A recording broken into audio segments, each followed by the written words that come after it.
For your warm-up today, make sure that you have a placemat or a piece of notebook paper underneath your Zentangle design, and that you have a pencil and both types of Sharpie markers. These Sharpies I have on camera, these have seen better days.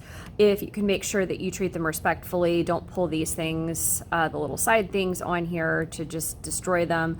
But I want you to have an ultra fine with the flat cap, the really small one, or a fine point and a fine point Sharpie, which is the one with a rounded cap.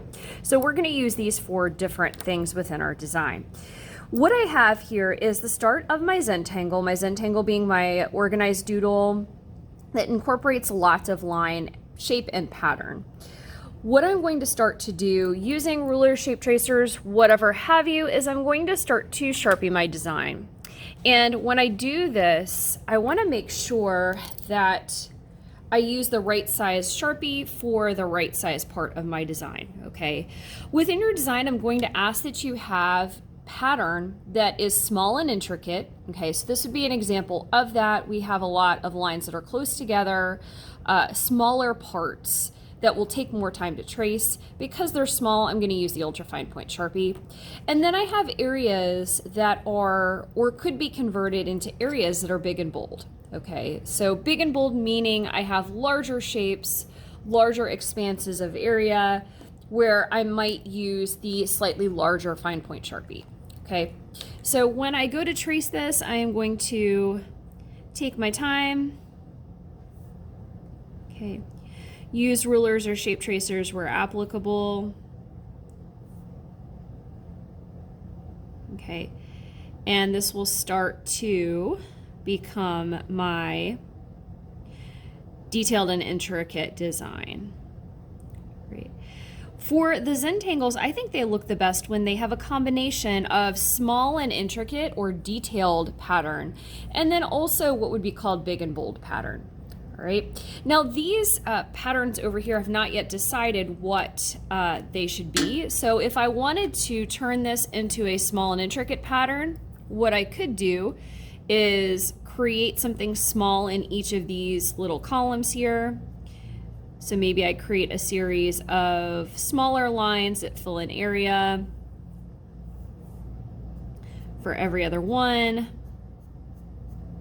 Maybe in this in-between one, I have lines that go the opposite way. So adding more lines or shapes in an area will make it small and detailed.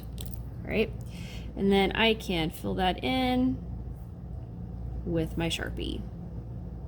Using the ultra fine here because it is the smallest Sharpie.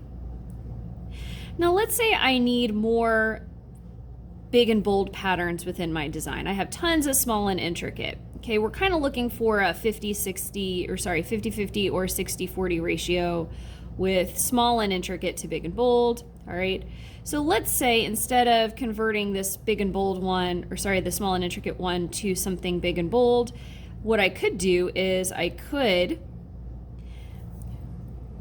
fill in every other one with my slightly larger Sharpie. So taking that Sharpie, and instead of creating smaller areas that are subdivided by line or shape, those details, I could take it and fill it in. By filling it in with black against the light of the white, that is called high contrast. So a lot of our big and bold patterns utilize that within a Zentangle design.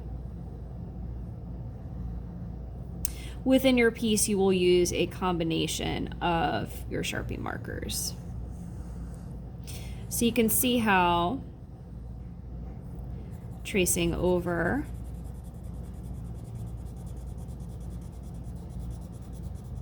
and filling in some of the areas of this design not only creates a pattern, but it makes something that's bigger and bold.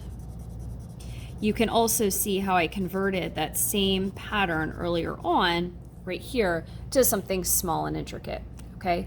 So within your Zentangle design, you should have 60-40 ratio or 50-50 of things that are big and bold that use the slightly larger Sharpie, and then patterns that are small and intricate that involve very, very small lines and shapes that you would need to use the ultra fine point Sharpie to trace over. Make sure you're always working on a placemat. Make sure you're using your time wisely.